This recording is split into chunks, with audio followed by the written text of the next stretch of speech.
लेते हैं, वह कुल बड़ा ही धन है। उस कुल की महिमा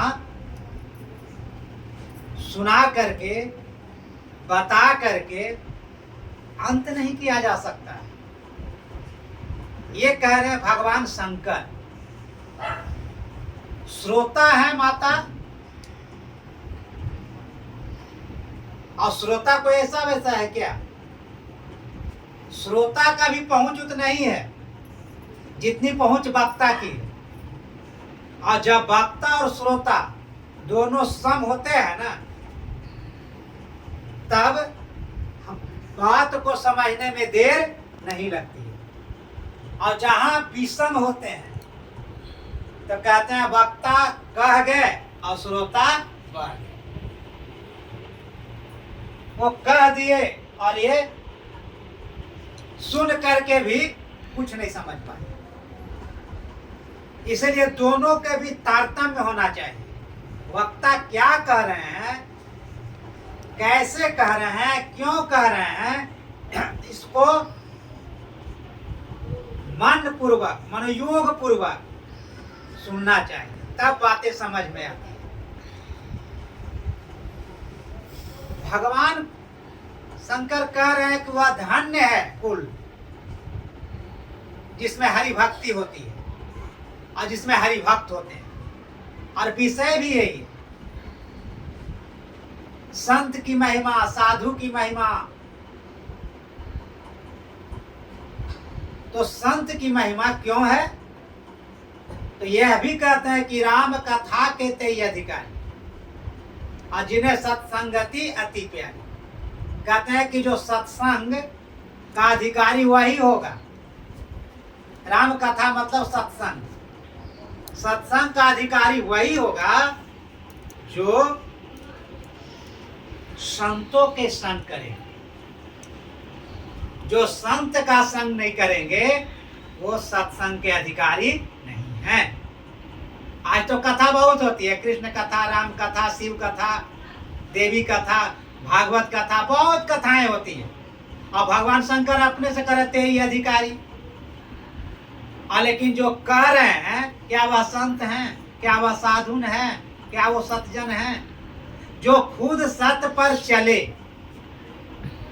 और सत्य पर चल करके सत्य को जाने।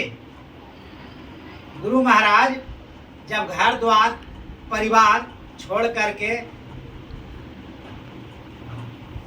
भटक रहे थे, और भटकते भटकते किसी आश्रम में टेक ले लिए, तब उनके पिताजी जब उनको बुलाने जाते हैं, तो बुलाने जाते तो ऐसे बुलाने नहीं जाते, कर्मकांडी व्यक्ति को लेकर के जाते हैं, ज्योतिषी को लेकर के जाते हैं, पूजा पाठ हवन यज्ञ जप करने वाले को लेकर के जाते हैं। और वहां पर शास्त्रार्थ होता है। कहते हैं आप जानते हैं ना कि जो देवी देवता को पूजा नहीं करते हैं, जो माता पिता का सेवा नहीं करते हैं, उनका जीवन नारकीय हो जाता है। गुरु महाराज कहते हैं कि देवी देवता का पूजा करना, पिता का पूजा करना, यह संसार की पूजा है। लेकिन जो देवी देवता को बनाते हैं, जो माता पिता को बनाते हैं, वह परम पिता परमात्मा का पूजा करना, इससे बड़ा है कि नहीं? मतलब बिल्कुल ठीक है, बिल्कुल ठीक है।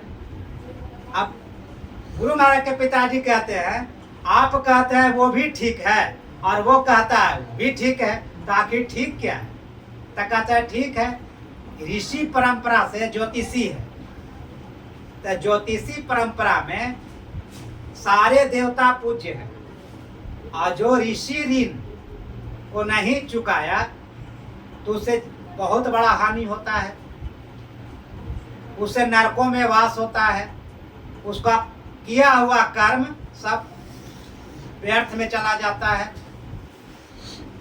गुरु महाराज जी कहते हैं कि ऋषि ऋण, देव ऋण और पितर ऋण, यह तीनों ऋण के चुकाए बिना अगर हम ईश्वर के ऋणी हो जाएं, ईश्वर के बताए हुए मार्ग पर चलें, ईश्वर जो कह गए है वह कर्म को करें, तो यह तीनों ऋण से हम पार हो सकते हैं कि नहीं हो सकते हैं? ज्योतिषी कहता है बिल्कुल सही, यह तीनों ऋण चुकाने की जरूरत नहीं है, उऋण हो जाइएगा। और यही भगवान शंकर कह रहे हैं कि राम कथा के तेई अधिकारी, जिन्हें सत्य संगति अति प्यारी। जो संतों का संग कर लेता है फिर उसे न ऋषि ऋण चुकाना पड़ता है, न देवताओं का ऋण चुकाना पड़ता है, न पितृ ऋण चुकाना पड़ता है। ये तीनों ऋण से उऋण हो जाते हैं।